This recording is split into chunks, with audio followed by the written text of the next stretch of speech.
all those things are up to you, how precise you need to be. Because, let's be clear, we're working a relative angle that we dial in, set to the clamp position, the center line, and the sweet spot. And that knife doesn't care if it's 80 degrees or 18 degrees. It's a piece of metal that we're putting it on. It's for the function. That's for us. Now, whether it's 17.8 degrees or 18.2 degrees, that doesn't really matter as long as whatever it is and whatever it is on the other side come together keenly, and you're able to do that each time you sharpen your knife again and again and again. If you can work with a cube that allows you to work and dial it in closer, and you work at that high level of attention to detail, then you're assuring yourself that you're keeping everything tight on your bevels, and because when you get sloppy, they get big.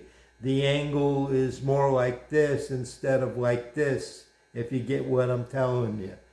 So by working with the better precision, it lets you dial it in, but it also is harder to do it because it's tedious. It takes time. But understand again, and I'm going back to that, that is just within the precision of the cube because it's a relative angle. It's not like using some scientific device like a Trimble that tells you the angle relative to the center line of the earth and using GPS. It's not that scientific. It's just for consistency. So we work with better cubes so that our reading is more precise, so that we're using that precision to be more consistent. In other words, I'm trying to set it at 15.00 degrees instead of 15 point degrees or 15.0 degrees. The difference is in the details. It's in how close you are. So I am using a more expensive cube that counts by ones, and it is in hundredths of a degree. So it takes time to dial it in and do everything. But my thought is, if I'm using a Wicked Edge, I spent a lot of money, and I'm taking the time to lock everything up and use an adjuster, then I have to physically do everything at that level of competency to keep up with what I'm trying to achieve. That perfect mirror polish. And the only way I can figure out how to do it is to do everything that I do it so mechanically, repetitiously, that I'm trying to be like a machine, but it's still a human factor involved. So I'm trying to set the controls to eliminate those places where it would break down.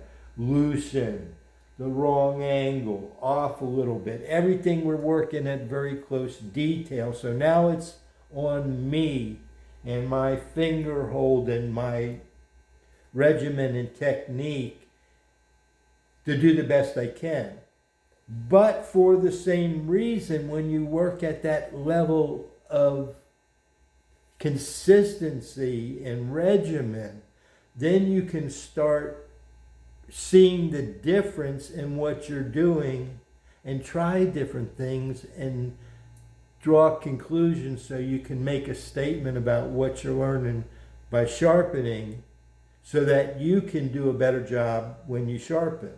So you're subjectively judging what you did and finding what you like, and now because you do everything so consistently, you know what you're doing and you can tune it in to what you like. I'm going to stop here.